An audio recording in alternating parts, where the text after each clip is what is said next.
I already applied for school in Boston. I already got accepted to Boston, and I'm gonna study film production, TV production, because that was my field, or like media, Yeah. Yeah, so I was gonna go back to Boston, East Coast. That's where I was comfortable with at that time. But I took a gap year, and one of my best friends lived in Sydney. So I said, let me just come and visit, have a little bit of break, and see the other part of the world. So I packed my bag. I came here. 1 week after landing in Sydney, I dropped out of my school in Boston. I dropped out, and I was like, okay, here's my new place now. Welcome to Steal Success. Interviews with felons of flourishing about how they stole thriving lives from the authorities of conformity, comfort, and fear. I'm Rob Farker, your host, and in each chat I'll find out how my guest made the bold moves that most people avoid, so that the rest of us can break out of our comfort zones, grift the rules of polite society, and think a little more criminal. Let's get stuck in.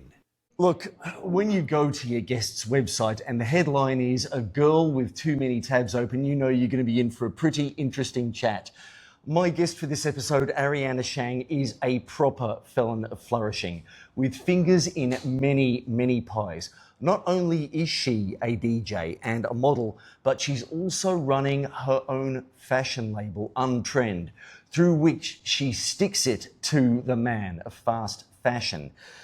Every piece, says the Untrend website, is a quiet rebellion against fast fashion and a mindful tribute to originality. Arianna's definitely got a background that would throw any hardened investigator off. She first gained notoriety as a champion Latin dancer in China. I'm going to have to invite her along to the old Latin session in town at some point. But while some would vanish to the countryside while waiting for the heat to die down, Arianna instead decamped to New York, where she studied both fashion and film production.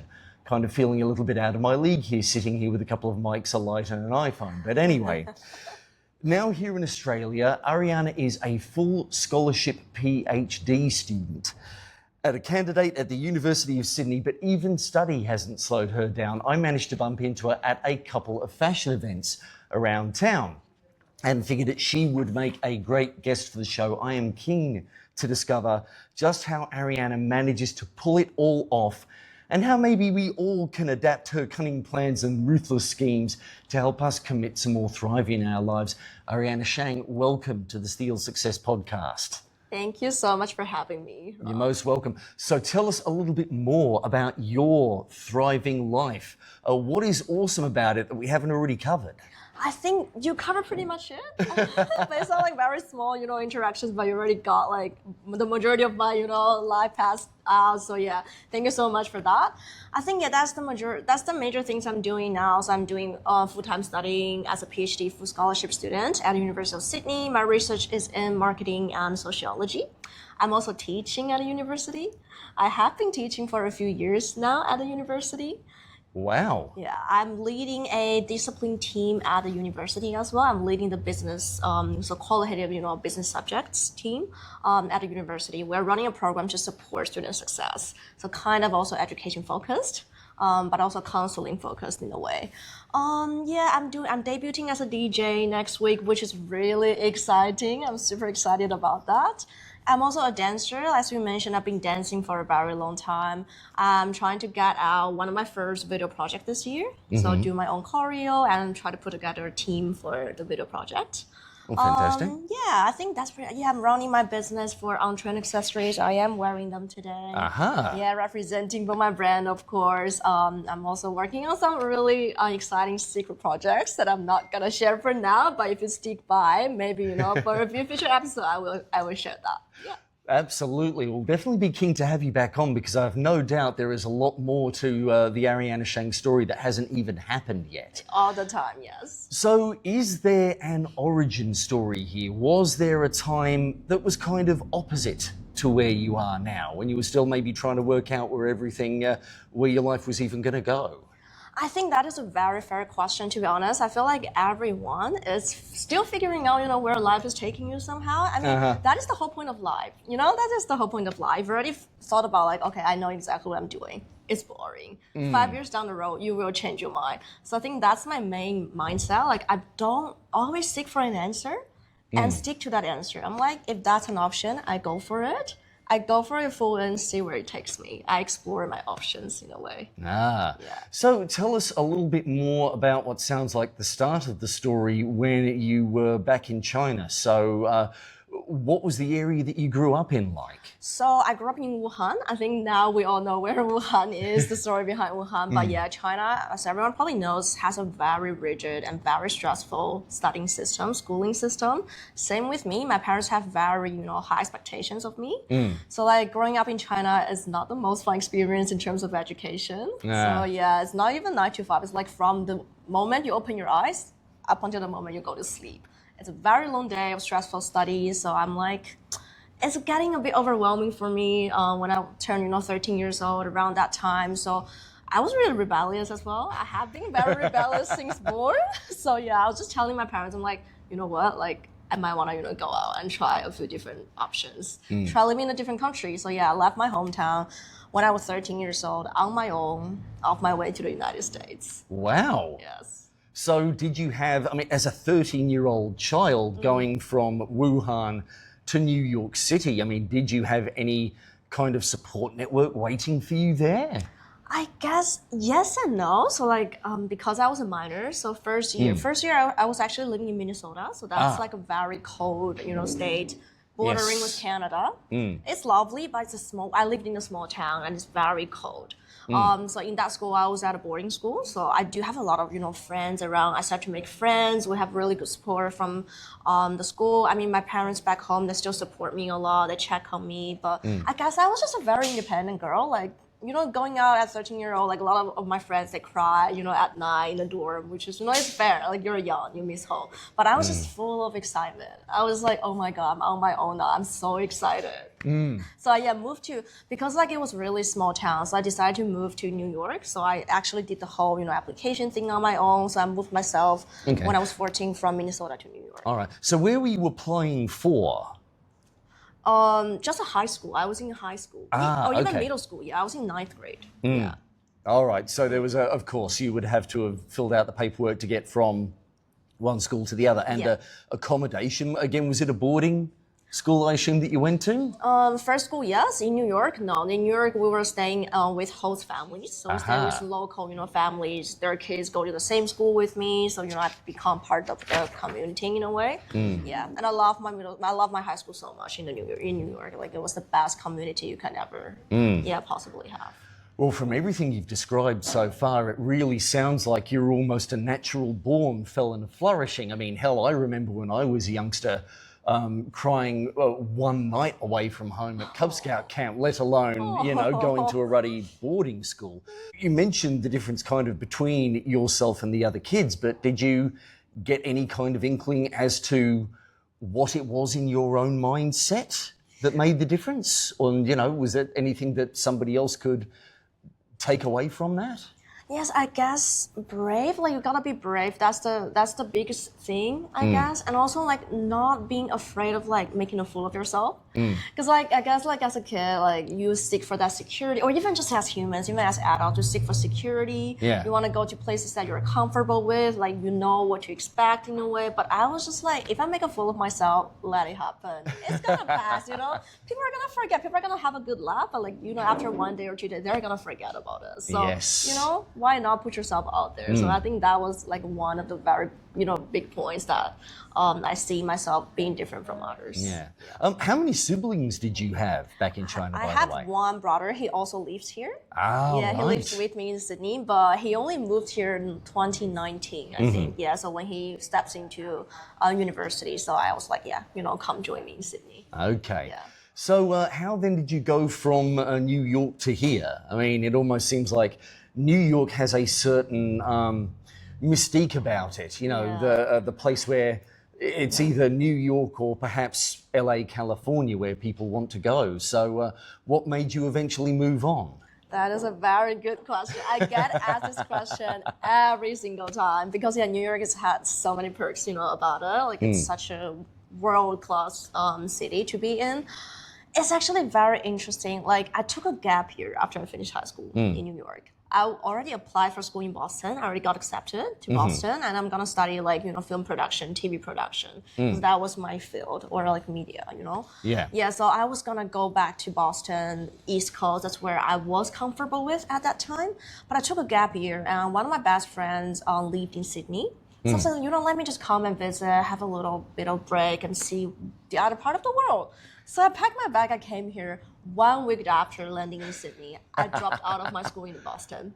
I dropped out, and I was like, okay, here's my new place now. Oh, Here's my new fantastic. journey now. Yeah. So I just made a really quick decision. I talked to my parents. I didn't talk to them about like discussing the idea. I was like, that's my idea. Like, that's my decision. Like, okay, from now on, I'm gonna move to Australia. And what was your age at the time? I you must just have been turned 18? 18. Yeah, okay. Yeah. So you'd kind of hit majority and it wasn't even something that you really needed to discuss with them anymore. No. You were under your own steam, yeah. Yeah. I was on my own team, like, since I went out, I left home, yeah. Well, yeah.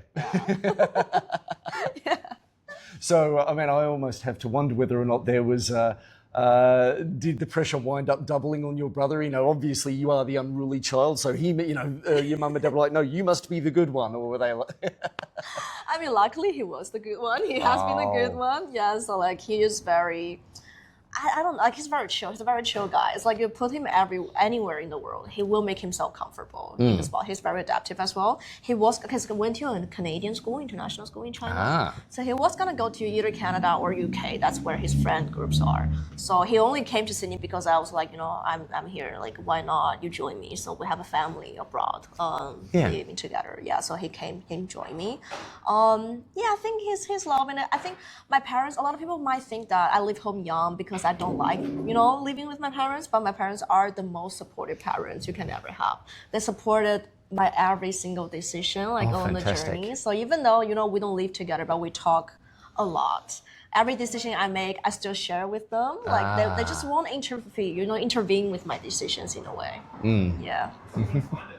Now, was there ever a time where you found yourself in a space or about to make a decision where you're almost expecting people to kind of come up, tap you on the shoulder and say, no, you shouldn't be doing that, or you shouldn't be here, or you shouldn't be doing that here? Oh, yeah, a lot. Okay. Any particular key ones that stand out? A few, yeah. My turning point, I would say, like a very big turning point in my life. First, it's like, obviously, when I moved from New York or East Coast, from Boston to Sydney, many people are like, you are like at the hub of the world. Like, why would you move to a different part of the world? Like, you have no connections, no friend groups, you have to build from zero. Like, why you make that decision? So yeah, a lot of backfire for that specific decision. Yeah. Of moving away from a place that I was comfortable with, and also I changed my career. I was a career path, like for my academic life. Yeah, you I mentioned changed a few times. film and TV production. Yeah. Yeah, so I was in art or like cinematic field before,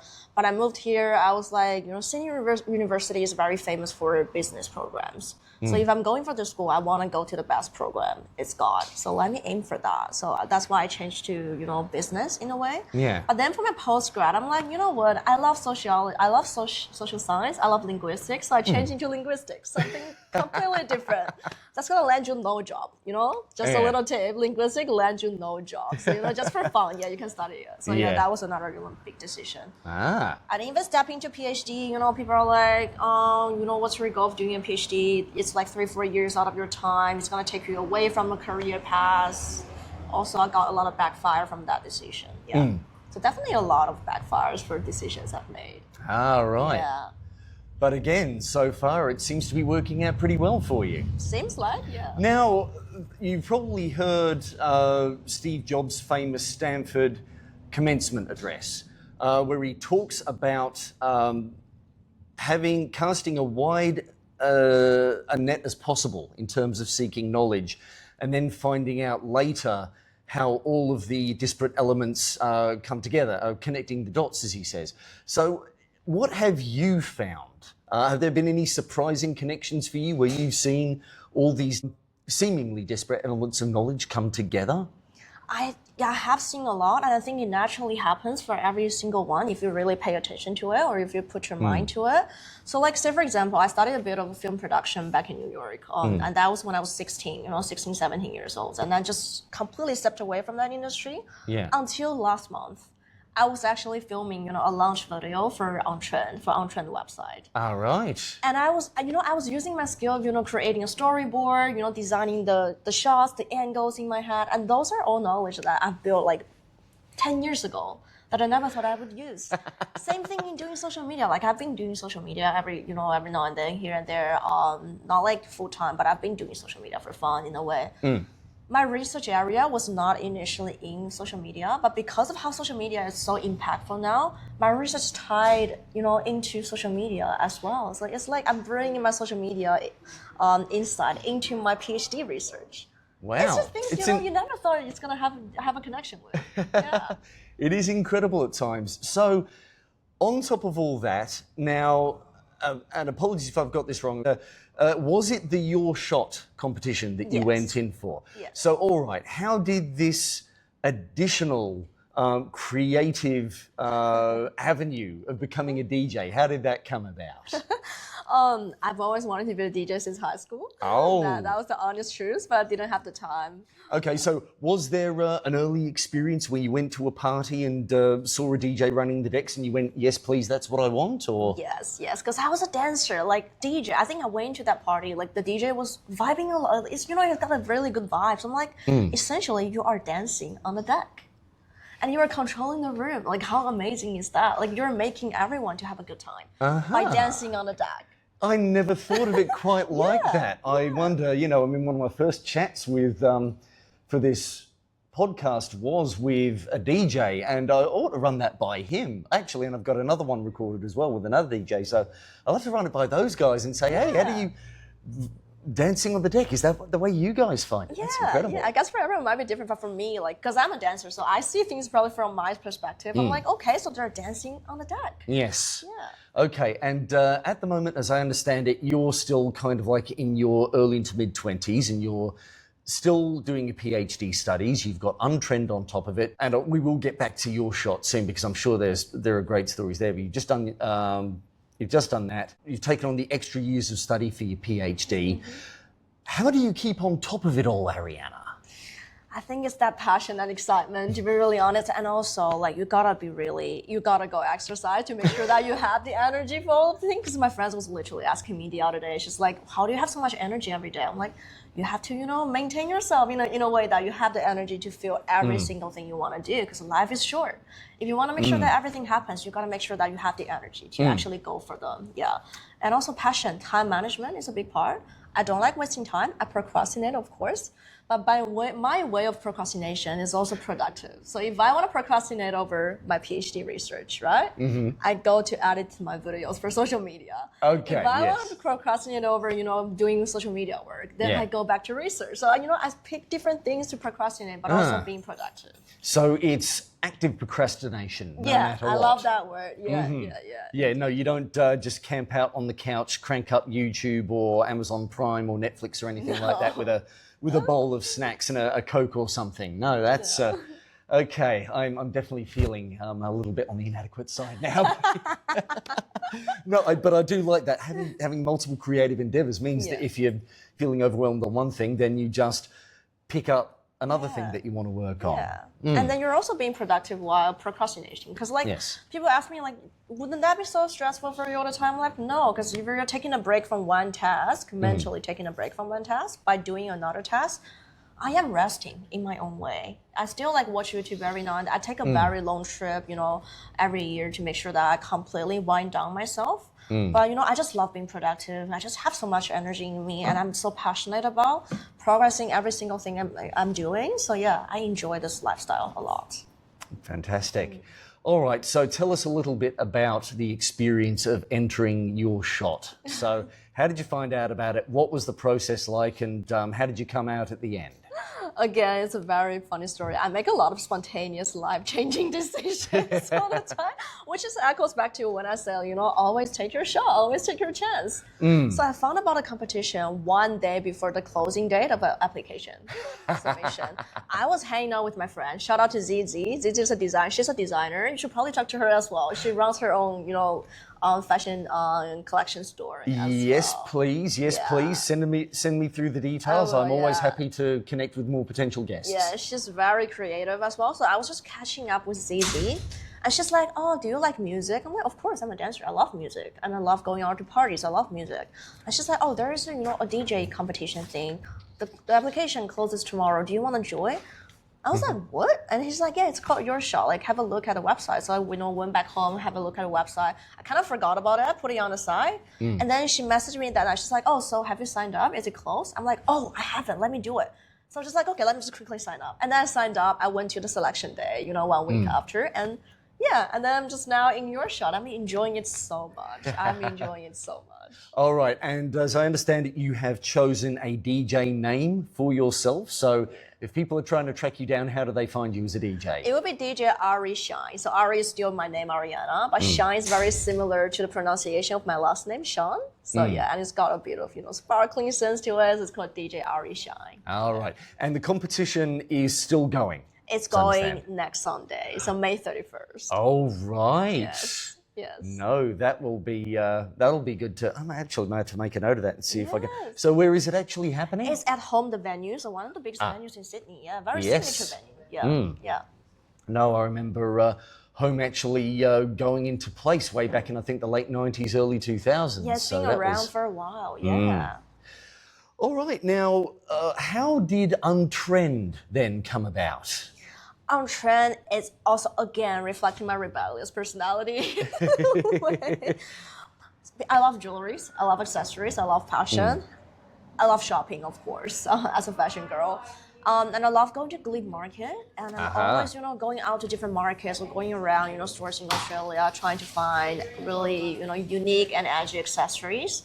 It's really difficult. Like if I walk around in Glebe Market or in a lot of local market, chances are, because I'm from China, we are the manufacturing hub of the world. So chances are, I look at everything, I already know like the cost of producing that. I already know where everything is sourced from. Nothing excites me. And if it's like a handmade or designer piece, okay, I was interested because that's something different. But other than that, the majority of the places I've visited, even just on any shop, in any shop here, they're all the same. They're all the same. And if you go out, people all wear the same accessories. I'm like, it's getting a bit boring for me. And so I started to wear a lot of, different unique jewelries from handmade local designers or like overseas small brands that people don't know about. And I go out, people always ask me, where do you get accessories from? Where is your necklace from? I'm like, I wish I could tell you, but they're from an overseas designer. Like, we don't have access here in Sydney. So yeah, maybe next time I go overseas, I can bring one piece for you. So that's how the story first started. That was a real story from, last year's Fashion Week. And then I was starting to think, I'm like, okay, so people are interested in this. Why not, bring a platform, make a platform to shine light on a lot of, small local designers and overseas designer brands. So, people here can have access to more unique pieces if they are, fashion lovers. And all of the creative people, all the creative, accessory makers, they can focus on creativity. They don't have to run business. I'm the one who's, running that for them. I'm the platform to, do business for them in a way. Yeah, so that's how Untrend came about. All right, so basically you're finding local designers promoting their work and handling the business side for them. Yes, exactly. Yeah. Now, considering all of the things that you have on your plate, we've talked a little bit about time management, but another thing that I'm curious about is that I think no felon of flourishing can fully do it alone. Even in today's modern technological age where we can automate stuff and hand things off, we do still kind of need people where we're in each other's corner. So who's in your crew as you go about living this thriving life of yours? I feel so lucky a lot of the time. Like, as I mentioned, I've got a very supportive family. Yeah. Like a lot of, especially I'm from a Chinese background, like, parents are usually a bit more traditional in a sense, but they're in full support of me going into, creative, juggling between different stuff, or even becoming a DJ.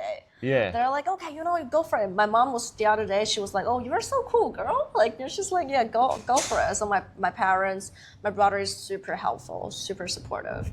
He was the one who drives me around, for different events, different venues, different parties, make sure that I'm, they're on time, so he's been very supportive throughout the entire journey. And whenever I feel anything, I'm like, okay, I don't know what's the right decision to make.